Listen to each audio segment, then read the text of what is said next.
Assalamualaikum Pak Ustadz. Waalaikumsalam warahmatullahi wabarakatuh. Amin ya rabbal alamin.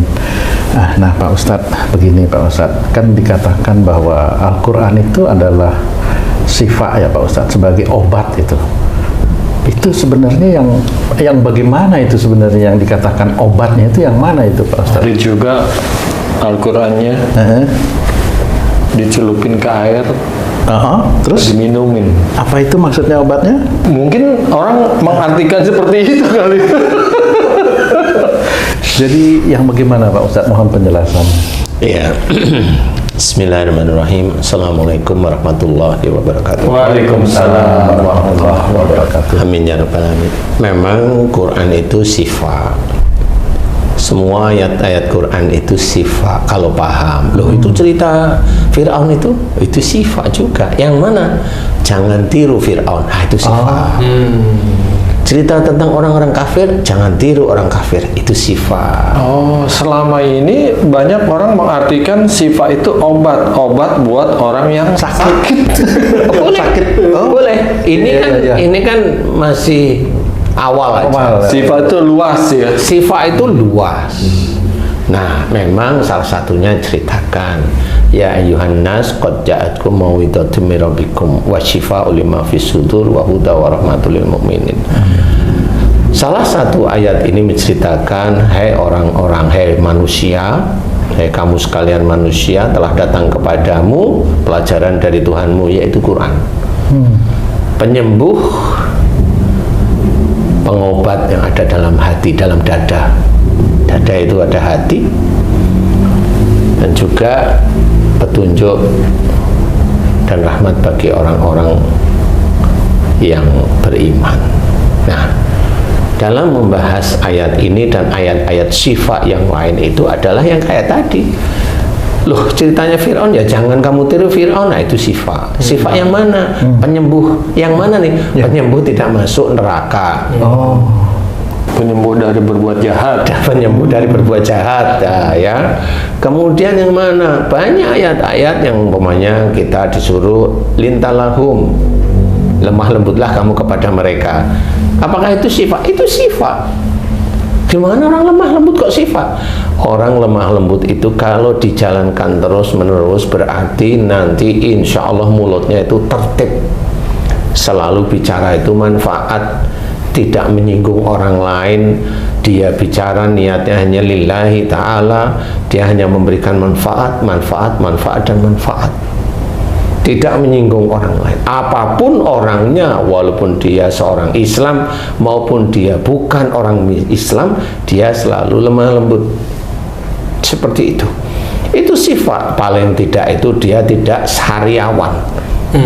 Paling tidak dia bicara jarang gerok, jarang ada radang tenggorokan. Insya Allah itu pengobatnya malahan. Makanya cara bicara kita yang baik itu sendiri akan mencegah kita dari penyakit-penyakit mulut. Tapi nggak penyakit kuku dan mulut penyakitnya penyakitnya sapi itu ya. Jadi penyakit mulut, sariawan, ya radang tenggorokan, seperti itu. Nah, sebenarnya Quran itu sifat, cuma banyak saudara kita itu yang nggak tahu. Nah, sehingga sifat itu gimana? Kalau ada orang sakit dibacain Quran. Lah kalau sakitnya kanker gimana bacaan Qurannya, kan gitu. Saya ngerti kalau Quran itu sifat, saya ngerti. Tapi yang mana yang berhubungan dengan kanker? Karena penyakit itu banyak. Maksudnya yang mana berhubungan dengan kanker itu kan jarang. Dalam Quran itu dijelaskan ini berhubungan dengan kanker, doanya seperti ini, nggak ketemu. Nah, cuma kanker itu sebenarnya adalah inti dari semua penyakit-penyakit ringan. Jadi kanker itu penyakit yang berat. Salah satu kasus adalah diawali dari marah yang kuat. Nah, marahnya dia karena dia melanggar banyak ayat Quran dan hadis Nabi. Sudah diceritakan dalam hadis Muhammadnya, la taktub walakal jannah, jangan marah bagimu surga. Jelas jangan marah bagimu surga, jelas sekali. Nah, tapi kan masih banyak saudara kita yang marah. Nauzubillah. Ya karena memang nggak ngerti, dia hanya paham bahwa ada hadis itu, tapi dia nggak ngamalin. Ya sama aja, sama seperti dia itu hafal Quran tapi dia tidak mengerjakan, sama aja. Dia akan dikasih pertanggungjawaban besok di akhirat. Kamu udah jalanin belum? Kan begitu. Ilmu yang dititipkan oleh Allah Ta'ala udah kamu jalanin belum? Karena berhubungan dengan syifa yang lain. Kabura maqtan indallahi an taqulu ma la taf'alun. Sudah dijelaskan banyak dalam ayat-ayat Quran. Kemurkaan Allah amat dekat dengan orang yang mengajak orang, memberitahu orang untuk melakukan kebaikan, menasihati orang, tapi dia tidak mengerjakan. Nah itu kalau dilanggar, ya dia pasti sakit. Kalau itu kita lakukan, berarti kita akan mengerjakan dulu. Insya Allah nggak ada yang namanya sakit. Insya Allah. Nah di titik inilah sebenarnya Quran itu sebenarnya harus dikerjakan. Oh itu pemahaman sifatnya gitu. Iya, kasih contoh salah satu ayat sifat. Wasari'u ila maghfiratin min rabbikum wa jannatin adwa samawati wal ardh uiddatil muttaqin.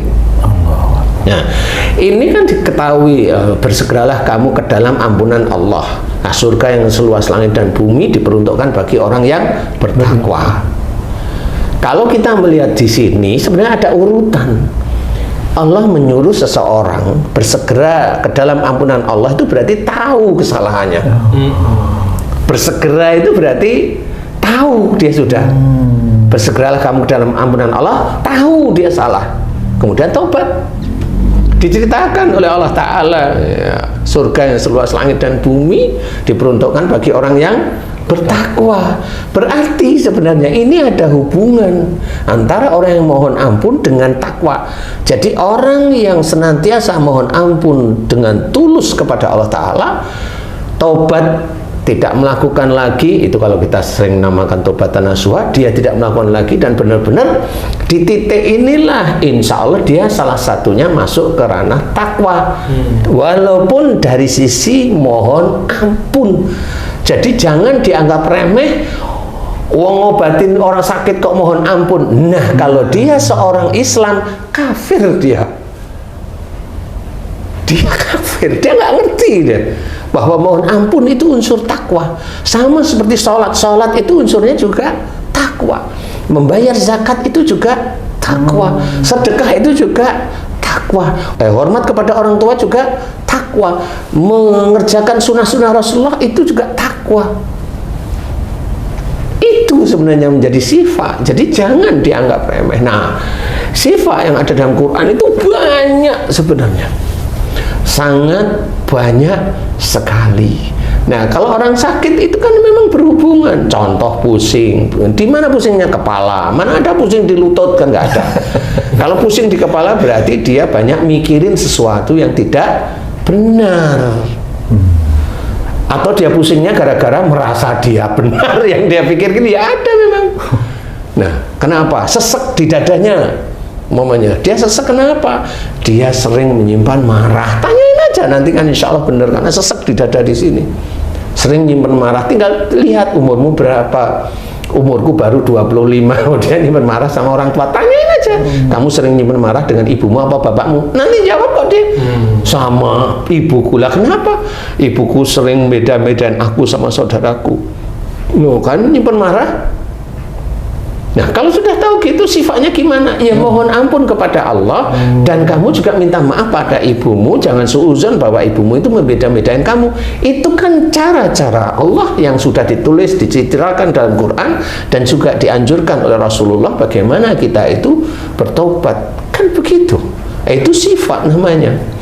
Kalau dia mau mengakui dan betul saya ini, kemudian dia mohon ampun kepada Allah, kemudian minta maaf sama ibunya, lu hilang kok seseknya, insya Allah hilang. Seminggu, sebulan, bisa selamanya kalau dia tidak mengulang lagi, insya Allah seperti itu.